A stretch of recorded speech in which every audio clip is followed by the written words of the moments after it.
At 2:30 in the morning on August 16, 1975, a Utah highway patrolman sits inside his cruiser in Granger, just outside Salt Lake City. Bob Hayward is finishing a shift log when a tan Volkswagen Beetle rolls past a house where two young women are staying alone. Minutes later, the same car is in front of that house. Hayward turns on his lights. The Volkswagen moves. Then it runs. Hayward follows it through the neighborhood and out toward a main road. The car finally pulls into an abandoned gas station. Inside is a shaggy-haired man in dark clothes. He says he is lost. He says he has been at the drive-in, but the movie he names is not playing. Hayward searches the car.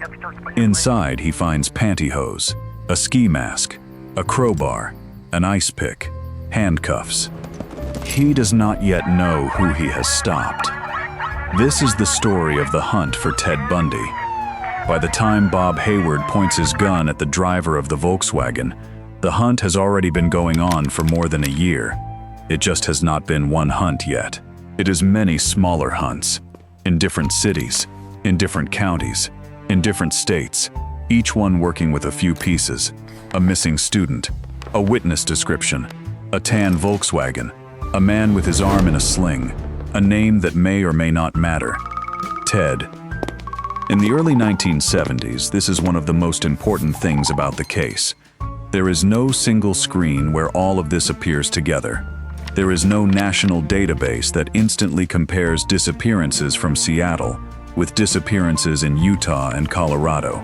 The information lives in local files, on desks, in folders, in phone calls, in the memories of detectives who have to notice that one terrible thing looks like another terrible thing hundreds of miles away.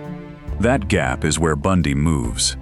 No one knows for certain when or where he killed for the first time. Even the FBI would later say that the beginning is unclear. It could have been earlier than 1974. It could have been in Washington. It could have been somewhere else. But by 1974, something is happening in the Pacific Northwest. Young women begin to vanish. In February 1974, Linda Ann Healy disappears from the University District of Seattle. She is 21. She is known locally because she gives the weekday ski report on the radio. Her disappearance is strange. It does not look like someone simply chose to leave. It looks staged. It looks controlled. Investigators have almost nothing useful. Then in March, Donna Gail Manson disappears from Evergreen State College in Olympia. She is 19. Her body is never recovered. In April, Susan Elaine Rancourt disappears from Central Washington University in Ellensburg. She is 18. In May, Roberta Kathy Parks disappears from Oregon State University. She is 20. In June, Brenda Carol Ball disappears near Burien, south of Seattle. She is 22. 10 days later, Jorgan Hawkins disappears from the University District of Seattle. She is 18. A pattern is forming, but it is easier to see now than it was then. At the time, each case still has its own local gravity. One campus, one family, one police department, one set of witnesses trying to remember a car, a voice, a jacket, a direction of travel. But some witnesses remember something else.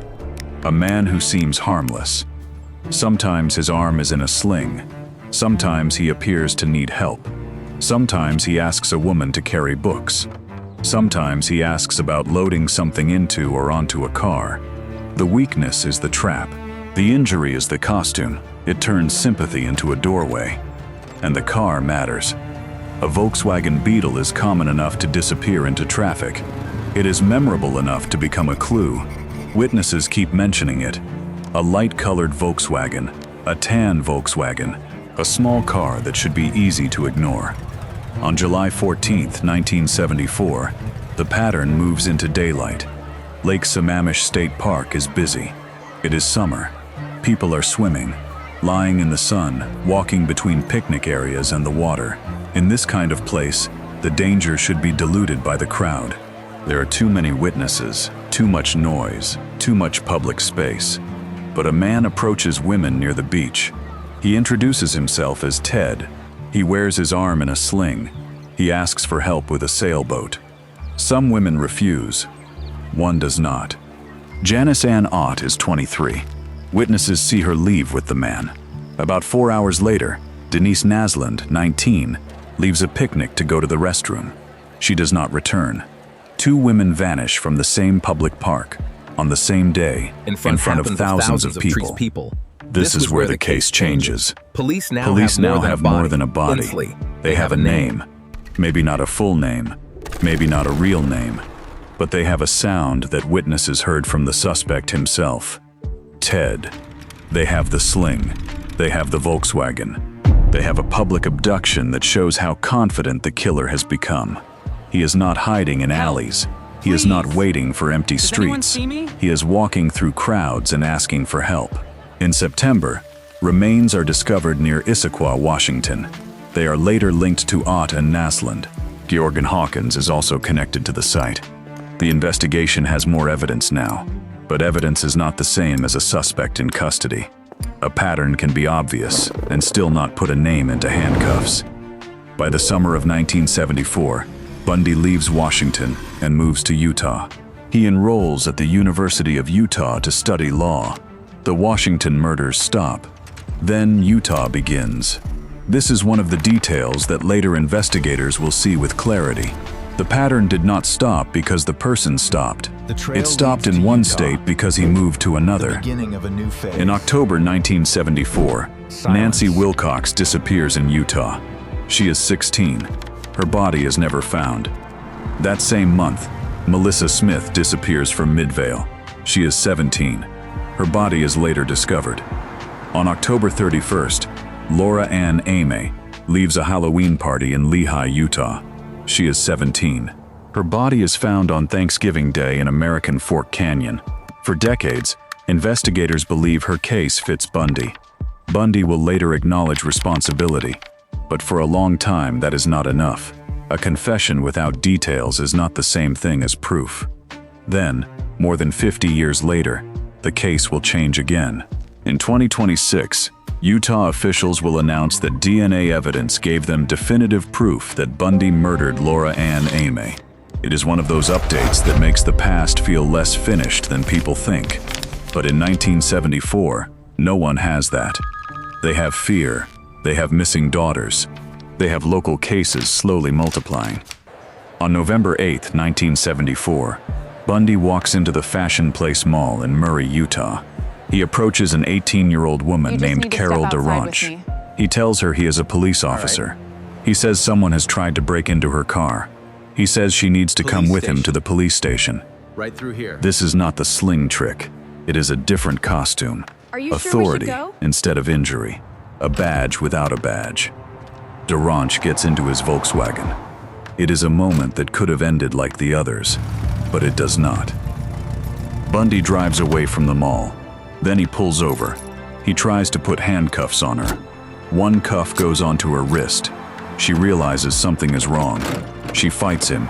She gets out of the car. She flags down a passing vehicle. An elderly couple takes her to the police. Come on, dear. Carol DaRonch survives. Let's go in That here. survival becomes one of the most important breaks in the entire case. Bundy has left behind what he usually does not leave behind. A living witness. Someone who has seen him up close. Someone who can describe the car. Someone who can describe the man. Someone who can later look across a lineup and point. That same night, Deborah Jean Kent disappears after leaving a school play to pick up her brother. She is 17. In the high school parking lot, investigators find something small and critical: a key. The key matches the handcuffs used in the attack on Carol DaRonch. The crimes are no longer separate. The attempted kidnapping and the disappearance are connected by metal. Then Bundy moves again. In January 1975, Karen Campbell disappears from the Wildwood Inn in Snowmass, Colorado. She is 23. She is on a trip with her fiancé. Her body is found more than a month later, about 3 miles away. In March 1975, Julie Cunningham disappears from Vail, Colorado. She is 26. Her body is never found. In April, Denise Oliverson disappears from Grand Junction. Her body is never recovered. In May, Lynette Culver is killed in Idaho. She is 12. In June, Susan Curtis disappears during a youth gathering at Brigham Young University. She is 15. Her body has never been found. Across the West, the map is growing. Washington, Oregon, Utah, Colorado, Idaho. Different jurisdictions have different pieces. Some have missing women. Some have remains. Some have witness descriptions. Some have only a family waiting for a phone call that will never come. The hunt is not failing because no one cares. It is failing because the structure is weak. A killer can cross a state line faster than a case file can follow him. He can change his appearance. He can use a common car. He can be polite. He can study law. He can look like someone who belongs in a courtroom, not someone who should be standing trial in one. And then he makes a mistake. Or maybe Bob Hayward does something very simple very well. He notices. On August 16, 1975, Hayward is outside his home, finishing a shift log. A tan Volkswagen drives by. Soon after, he responds to a call and sees the car parked where it should not be. When his headlights hit the vehicle, it flees. The chase is short. The stop is ordinary in shape. A car, a driver, a patrolman asking questions in the dark. Bundy raises his hands. He says he is lost. He gives an explanation. Hayward does not buy it. The search of the car reveals objects that are not proof of murder by themselves. Look what I found. Pantyhose, ski mask, crowbar, ice pick, handcuffs. Each could be explained badly. Together they form a language. At first, Bundy is arrested for evading an officer and possessing burglary tools. He is released on bail the next day. This is hard to process now because we know what came later. But at that moment, police do not have the story that the public has now. They have a suspicious man in a suspicious car with suspicious items. That is different from proving he is a multi-state killer. But the Volkswagen sets off alarms. Utah investigators contact Washington. Washington investigators have already narrowed their suspect list. Bundy's name is on it. His girlfriend had previously called Seattle investigators because of his suspicious behavior. She later pushed for his name to be sent to Salt Lake City. Now the name, the car, and the survivor begin to converge. On October 2nd, 1975, Carol DaRonch identifies Bundy in a lineup. Other women also pick him out. He is arrested and charged in the attempted kidnapping of DaRonch. This is the first real wall the hunt puts in front of him. But it is not for murder. Investigators in Utah, Washington, and Colorado know the problem. They suspect him. They see patterns. They have circumstantial evidence. But a murder case requires more than suspicion. The strongest available case is the one with a living victim. Carol DaRonch is the case that can stop him. In February 1976, Bundy goes on trial in Utah. He waives his right to a jury trial. On March 1st, he is found guilty of aggravated kidnapping. He is sentenced to a term of 1 to 15 years in Utah State Prison. For the first time, Ted Bundy is inside a system that can hold him. But the system does not understand what it is holding. While Bundy is in custody, investigators keep working. Evidence begins to link him to Karen Campbell's murder in Colorado. He is charged with first-degree murder and transferred to Aspen to face trial. This is where the hunt changes shape again. It is no longer just about catching him. It is about keeping him. In Aspen, Bundy is allowed to assist in his own defense. He has access to the law library in the Pitkin County Courthouse. The library is on the second floor. He is not wearing leg shackles. He is not wearing handcuffs. He is treated in part like a defendant who understands the law and is preparing his case. That treatment becomes the opening. On June 7, 1977, Bundy is in the law library. A guard steps away.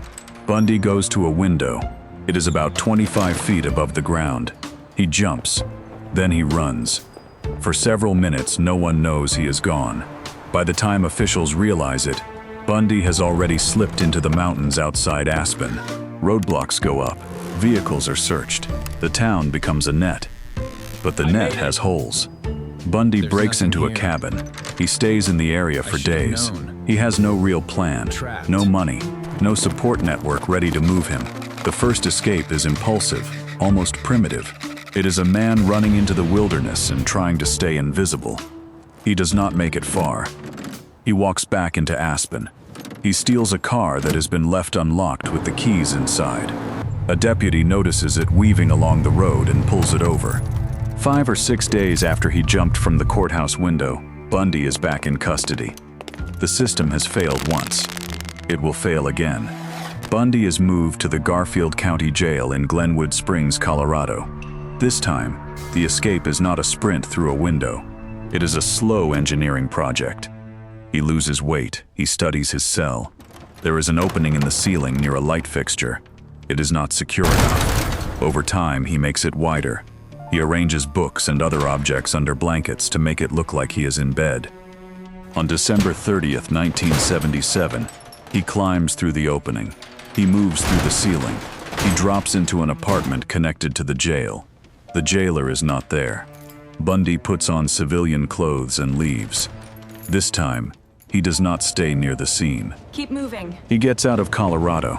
He flies to Chicago. He takes a train to Ann Arbor, Michigan. He eventually moves south to Atlanta. Then he takes a bus to Tallahassee, Florida. For the second time, a man suspected in a string of murders is loose. The hunt becomes national. Now the hunt becomes national. The FBI issues identification. The FBI issues identification material. Circulate. Wanted posters circulate. A federal arrest warrant is sworn out for unlawful flight to avoid confinement. A reward is offered. Bundy is added to the FBI's 10 most wanted fugitives list on February 10, 1978. But by then, he has already reached Florida. In Tallahassee, Bundy rents a room at a building called The Oaks. He uses a false name. He is far from the states where investigators have been trying to build cases against him. He has no car of his own. No steady money, no long-term plan. He is not hiding in some sophisticated safe house. He is drifting. That makes him dangerous in a different way. On January 15, 1978, at about 3 a.m., he enters the Chi Omega sorority house near Florida State University. Inside, students are asleep. Bundy kills Margaret Bowman and Lisa Levy. Karen Chandler and Kathy Kleiner are severely injured but survive. Shortly after, he breaks into another apartment nearby and attacks Cheryl Thomas. Her neighbors hear noises. They call. When no one answers, they call police. Bundy escapes before officers arrive. The violence is sudden. It is fast. It is reckless.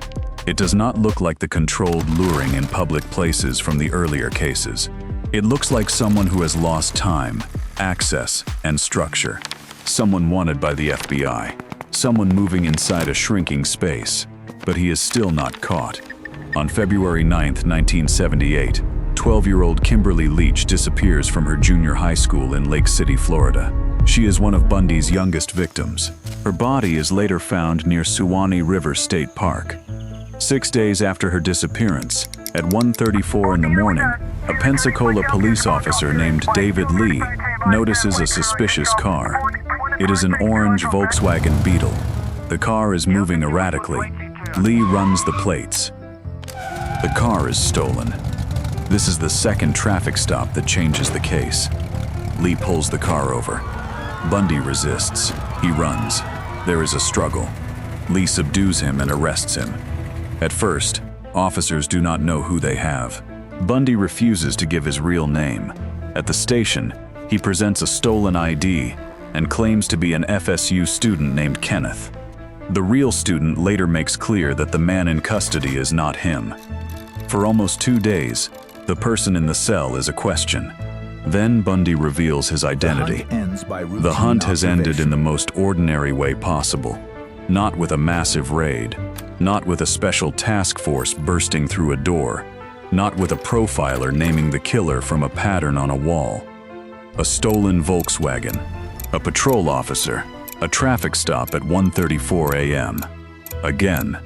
The evidence starts to close around him. Investigators connect Bundy to the Florida attacks. Survivors identify him. Hair and fiber evidence link him to the Leach case. A stolen Florida State University van becomes important because investigators find evidence tying it to Kimberly Leach's disappearance.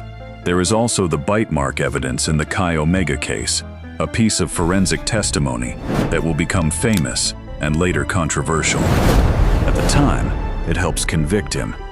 Now, bite mark evidence is treated much more carefully. Modern critics argue that skin is too soft and distortable to support the kind of certainty that some experts once claimed. But Bundy was not convicted on one thing alone. The case against him in Florida included eyewitnesses, physical evidence, and the pattern of his movements after the escape. In June 1979, Bundy's trial for the Chi Omega murders begins. It becomes a national spectacle. He acts as part of his own defense. He cross-examines witnesses. He plays to the room. The case is televised, turning a murder trial into something much larger and uglier than a legal proceeding. The public sees him as he wants to be seen, controlled, verbal, confident, almost academic. That image is part of the danger.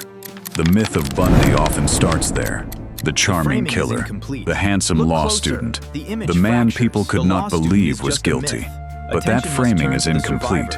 It pulls attention toward him and away from the women he targeted, the survivors who fought back, and the investigators trying to force scattered facts into one shape.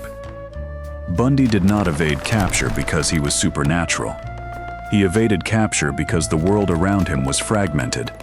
He crossed jurisdictions. He used ordinary objects. He relied on trust. He understood that a clean appearance could delay suspicion. He benefited from an era before instant digital coordination, before DNA was routinely available, before a national violent crime database allowed investigators to compare cases from different states in a systematic way. In July 1979, Bundy is found guilty of murdering Lisa Levy and Margaret Bowman, and of the attempted murders of Kathy Kleiner, Karen Chandler, and Cheryl Thomas. He is sentenced to death. In 1980, he is convicted of kidnapping and murdering Kimberly Leach. He receives another death sentence. But even after conviction, Bundy continues to manipulate the system. He gives interviews. He offers partial information. He withholds details. He waits until execution is near before confessing to investigators. Over several days in January 1989, he talks to law enforcement about murders across California, Oregon, Washington, Idaho, Utah, Colorado, and Florida. He admits to dozens. The numbers vary depending on the source and the confession. Some sources say he confessed to 30. Others report he acknowledged more.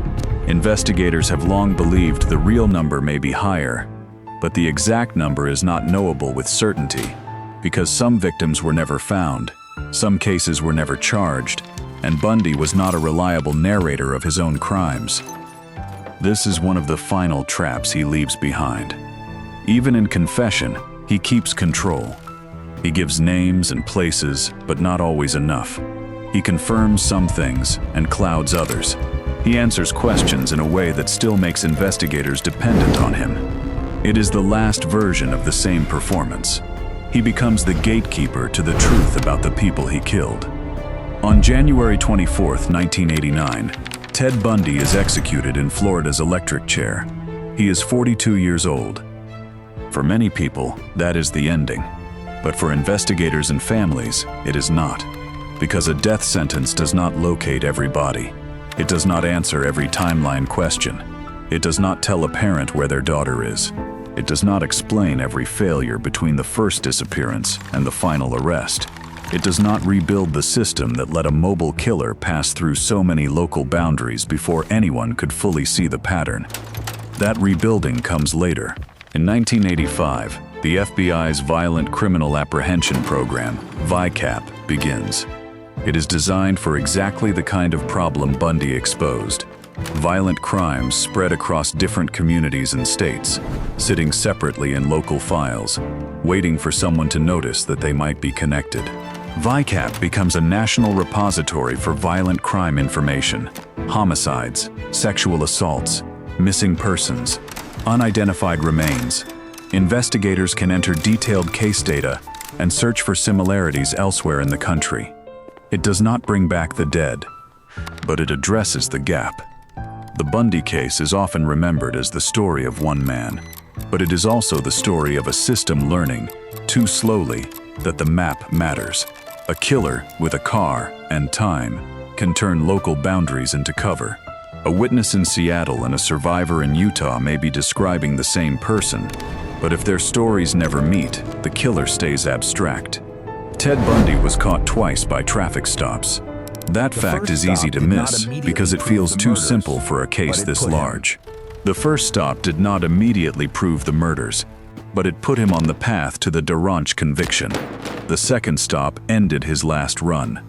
In both moments, the hunt narrowed to one officer, noticing one car at the wrong hour. In Granger, Bob Hayward saw a Volkswagen where it should not have been. In Pensacola, David Lee saw a stolen Volkswagen moving wrong in the night. Two small observations, thousands of miles apart. Between them were escapes, trials, wanted posters, murdered women, surviving witnesses, and families forced to wait inside uncertainty. Some of those uncertainties still exist. Deborah Jean Kent's body has never been found. Donna Manson's body has never been found. Julie Cunningham's body has never been found. Denise Oliverson's body has never been found. Susan Curtis's body has never been found. Some cases linked to Bundy remain partly unresolved because the evidence was lost to time, weather, geography, and his own refusal to give complete answers. Even confirmed cases can change decades later. Laura Ann Amey's murder had long been attributed to Bundy. He acknowledged it before his execution, but according to Utah officials, the case did not close on his words. It closed only when modern DNA analysis finally gave investigators the proof they did not have in 1974. That is the strange afterlife of the hunt. Bundy is dead. The trials are over. The electric chair has gone silent, but the case keeps moving in evidence rooms, archived files, old lab samples, and the memories of families who still know the difference between a confession and an answer. The hunt for Ted Bundy ended in Pensacola. The hunt for everything he took did not. And somewhere in the record, there is still a tan Volkswagen under patrol lights, a box of objects on the seat, and a man saying he is lost. August 16, 1975.